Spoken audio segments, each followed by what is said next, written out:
am McDowell, taking us there to 25 minutes to the top of the hour, 8 a.m. That was the musical break. This is Hope Adon right here at Top TV. This is where you look and you live. I'm your host. My name is George Gishoro. Thank you so very much for your company, keeping us company this Tuesday morning, the 7th day of October 2025. It's a Tuesday, and being a Tuesday, it's one day at a time. And so we look at what is being reported in the dailies this morning. Remember, you can keep us company and also keep engaging with us, Hope TV Kenya. That's across all our social media platforms. And also you can get us on WhatsApp and also on our text line 0708 222 323. Right. Let's start off with the Daily Nation. And the Daily Nation, they are focusing on the LSK president, Faith Odhiambo, and they are saying why Faith threw in the towel. That is the headline they are going with. Why Faith threw in the towel. Derailed, a court has blocked operations by the task force appointed on August 25th. And her appointment to a government team on compensation for victims of state excesses sparked controversy. Now, LSK President Faith Odhiambo has resigned from her position as vice chairperson of the panel, citing stalled progress, court action, and detractors. It's a story that is covered on page 6.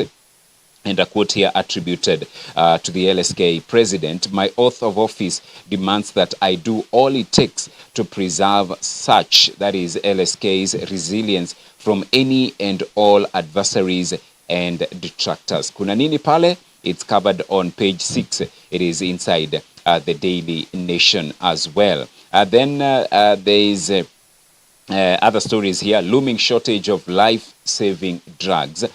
The Kenya Pharmaceuticals Distributors Association has warned of imminent crisis, citing regulatory changes that could affect the import of essential medicine. It's a story that you can read on page number 12. And why Moi picked Uhuru over Raila, Mudavadi, Kalonzo, and Saitoti. In his book, At the Ready, former Minister Masden Madoka writes about his front row seat in the 2002 Moi succession intrigues. It's a story that you can read on page 2 and 3 inside the Daily Nation. And then MPs set condition for sale of Kenya Pipeline. If it is privatized, Kenya Pipeline Company will not import or sell petroleum products without approval from the National Assembly. Right, so those are some of the conditions set by the National Assembly. It's a story that you can read on page 10 inside the Daily Nation. And then marriage not a 50-50 assets affair. Top court rules. It's a story that you can read on page 14. That's a major ruling by the Apex Court. And they are saying that marriage is not a 50-50 assets affair, and you can read that. Another concerning story, and this also seems to be occurring at a very high rate now. Where is Njagi?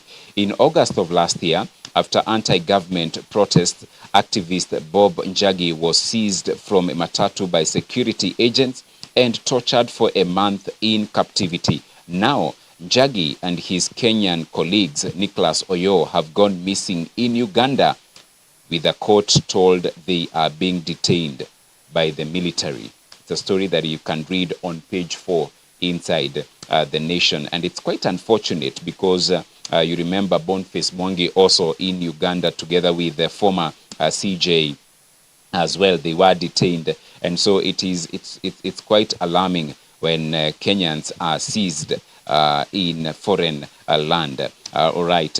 Looking at other stories now, especially the sports segment, how Kenya Police FC are using ice therapy to stay ahead of the pack.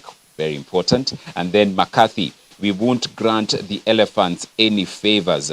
Yes, that is in as far as the World Cup qualifiers. And Harambee Stars will be taking on the Elephants. And of course, actually no chance of us qualifying. But according to head coach McCarthy, he's saying we will not give them any favors. And so they will be competitive. That is what he has indicated. All right. Then that is in as far as the Daily Nation is concerned. Let's go and look at the Standard newspaper and what they are reporting this morning. Right here we are. Right. Again, the front page. They go with the story of Faith Odhiambo, and the headline here: "At last," and there is a smiling Faith Odhiambo there. At last, they report caving in to pressure.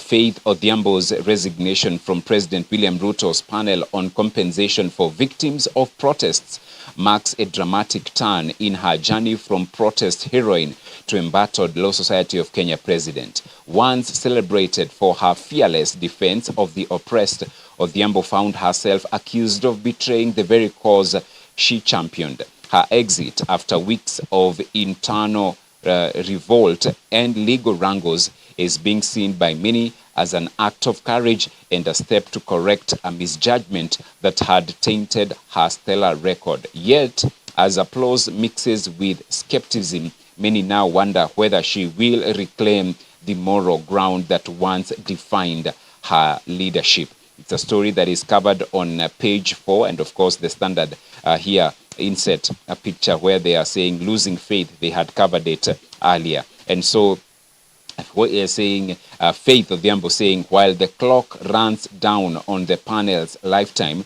victims continue to reach out to me in total frustration over when their requests for audience with the panel will be honored. I must therefore prioritize other avenues of responding to the plight of victims through the other positions I hold. That is LSK President Faith Odhiambo. You can read that story. It's covered on page 4. And then the serialization, book Serialization, How Mwencha Shaped Trade in Africa. In part 2 of this serialization, Ambassador Mwencha narrates his travels and engagements in his tour of duty at COMESA, how he joined the Preferential Trade Area Secretariat and rose to chair the 21-member intergovernmental organization. That is a story that you can read on page 6 inside the Standard. That is the serialization of that book.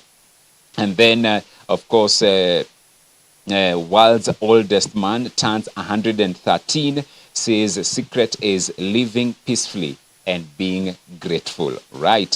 You read that as well. And reprieve for Guardian Bank and Chandaria in lender buyout row. You can read that as well. And deal or no deal, why cash-strapped government is awaiting IMF bailout as well. So you can read that as well inside the Standard newspaper. And varsities unions set for talks over stalled CBAs. Remember, they are still on strike, and so we hope that they can find a solution to the same and